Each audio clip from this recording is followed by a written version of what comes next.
எல்லோருக்கும் வணக்கம். இந்த பதிவில் நம்ம எதை பற்றி பார்க்க போகிறோம் அப்படின்னா விஷிங் கால்ஸ்.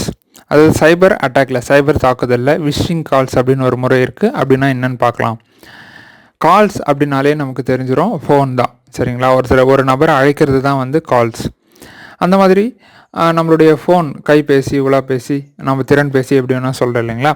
அதுக்கு வந்து நம்மளை அழைச்சி நமக்கு வந்து பார்த்திங்கன்னா, நான் வந்து வங்கி மேலாளர் பேசுகிறேன், ஒரு நிறுவனத்தினுடைய முக்கிய அலுவலர் அதிகாரி பேசுகிறேன், எல்லாம் அரசு ஊழியர் பேசுகிறேன் அப்படின்ற மாதிரி பேசி நடித்து என்ன பண்ணுவாங்க அப்படின்னா, நம்மக்கிட்டேருந்து அவங்களுக்கு தேவையான தகவலை பெறுறது தான் வந்து பார்த்திங்கன்னா விஷிங் கால்ஸ்.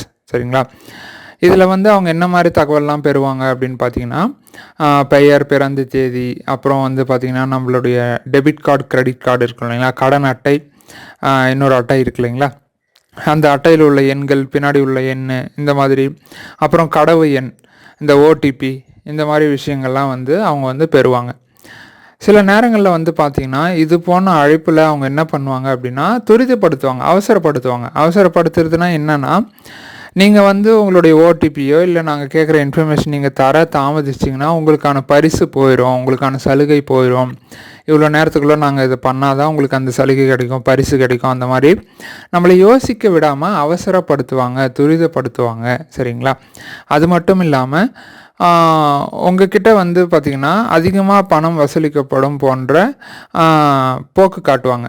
இப்போ நீங்கள் வந்து இந்த டைமுக்குள்ளே இதை கொடுக்கல அப்படின்னா உங்களுக்கு வந்து ஃபைன் வந்துடும், இல்லை இது லாக் ஆகிடும், இது ஜாம் ஆகிடும், அந்த மாதிரி ஏதாச்சும் ஒன்று வந்து சொல்லி நம்மளை வந்து திசை திருப்புவாங்க. சரிங்களா? ஒரு எடுத்துக்காட்டுக்கு ஒரு நமக்கும் ஒரு ஃபோன் வந்தது, நம்ம நண்பர்களுக்கும் நிறைய பேருக்கு வந்திருக்கு. இந்த மாதிரி ஒரு நாள் ஞாயிற்றுக்கிழமை கால் பண்ணி, நான் வந்து இந்த மாதிரி ஒரு குறிப்பிட்ட வங்கியினுடைய மேலாளர் பேசுகிறேன், உங்களுடைய ஏடிஎம் கார்டு, அந்த பண அட்டை இருக்கு இல்லைங்களா, அது வந்து லாக் ஆகிட்டுருக்கு, அதை வந்து நாங்கள் ரிலீஸ் பண்ணணும் அப்படின்னா உங்கள்கிட்டேருந்து சில தகவல்கள் வேணும், நாங்கள் அது வந்து சரி பண்ணிடுறோம், அப்போ தான் பணம் எடுக்க முடியும் அப்படின்னு சொன்னாங்க. நம்ம ஞாயிற்றுக்கிழமையில் வந்து பார்த்திங்கன்னா, யாருங்க, எந்த வங்கிங்க செயல்படுது அப்படின்னு கேட்டதும் அவங்க வந்து எதுவுமே சொல்லாமல் அந்த காலை துண்டிச்சுக்கிட்டாங்க, அந்த அழைப்பை துண்டிச்சுக்கிட்டாங்க. அந்த மாதிரி இந்த மாதிரி நிறைய வகைகளில் வந்து மக்கள்கிட்ட வந்து தகவலை திரட்டி அந்த தகவலை வச்சு என்ன பண்ணுறாங்கன்னா பண மோசடியோ இல்லை வேறு ஏதாவது மோசடிகளோ நடக்குது. இதுக்கான முன்னெச்சரிக்கை நடவடிக்கைனா என்னவாக இருக்கும் அப்படின்னு பார்த்திங்கன்னா, வங்கி மற்றும் நேர்த்தியான வணிக நிறுவனங்கள் வந்து நம்மளுடைய பாதுகாப்பு தகவல்களை வந்து பார்த்திங்க அப்படின்னா ஃபோன் மூலியமாகவோ இல்லை வேறு ஏதோ மூலியமாகவோ அவங்க வந்து பாதுகாப்பு இல்லாமல் கேட்க மாட்டாங்க. அப்படி கேட்குறதா இருந்தால் நேராக வங்கிக்கே வர சொல்லுவாங்க, நிறுவனத்துக்கே வர சொல்லுவாங்க, அந்த மாதிரிலாம் கேட்பாங்களே தவிர இந்த மாதிரியெல்லாம் வந்து பாதுகாப்பு இல்லாமல் கேட்க மாட்டாங்க. சரிங்களா? அப்படி நமக்கு வந்து ரொம்ப நம்பிக்கைக்குரிய ஒரு மனிதர் அங்கே தான் வேலை செய்கிறாரு அப்படின்ற மாதிரி உறுதியாக தெரிஞ்சால் அப்போ வேணால் கொடுக்கலாம்.